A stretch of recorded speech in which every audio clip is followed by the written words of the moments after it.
నామానికి మహిమ కలుగును గాక. దేవాదేవునికి కృతజ్ఞతలు చెల్లిద్దాం.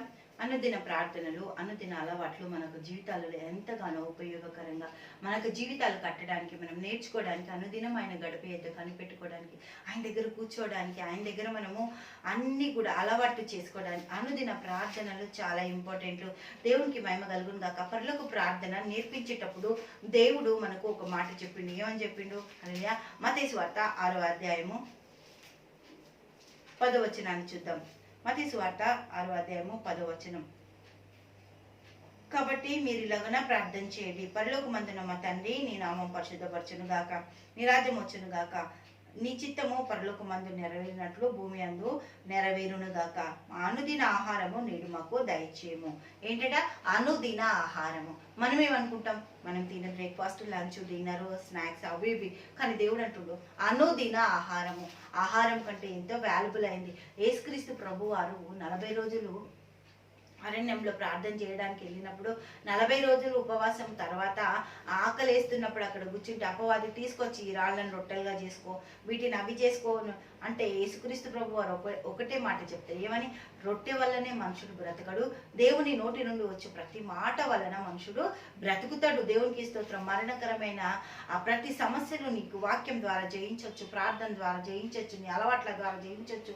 ప్రార్థన అలవాటు, విజ్ఞాపన అలవాటు నీకు ఉంది అనుకుంటే, నువ్వు దేవుణ్ణి స్తుతించగలిగే వ్యక్తిగా నువ్వు ఉన్నావంటే, దేవుడు అన్ని రంగాలలో నీకు ఆశీర్వాదాన్ని అనుగ్రహించి ప్రతి కార్యాన్ని దేవుడు సఫలత దయచేస్తాడు. దేవుడికి మహిమ కలుగును గాక. చూద్దాం.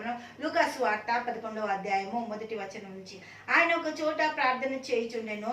ప్రార్థన చాలించిన తర్వాత ఆయన శిష్యుల్లో ఒకడు ఏం చేస్తుండే? ఒక చోట ప్రార్థన అలవాటు మాదిరిని మనకు చూపిస్తుండు. దేవుడు అలవాటు చేసుకోవాలి. ప్రార్థన అలవాటు చాలా ఇంపార్టెంట్.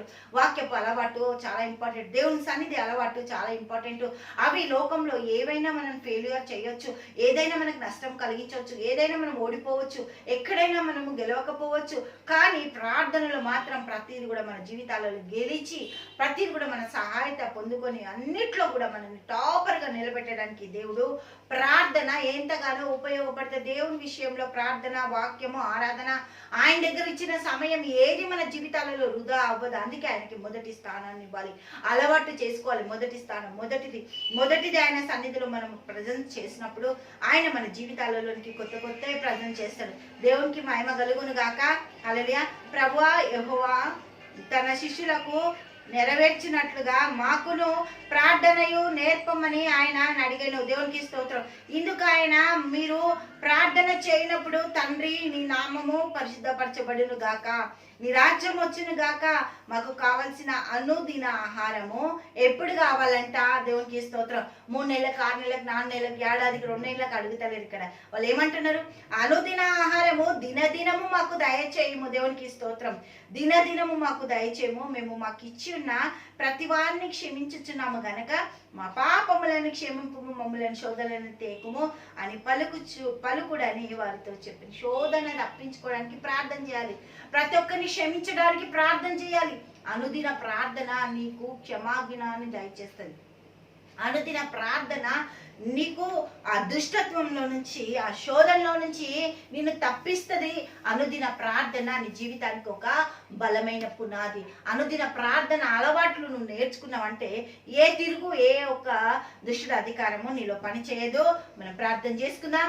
పరలోకమందున మా తండ్రి, నాజరేయుని యేసు నామములో అనుదిన ఆహారం బిడ్డలకు దయచేయండి, అనుదిన ప్రార్థన బిడ్డలకు దయచేయండి, అనుదిన అలవాట్లు బిడ్డలకు దయచేయండి. యేసు నామములో ప్రార్థిస్తున్నాము తండ్రి.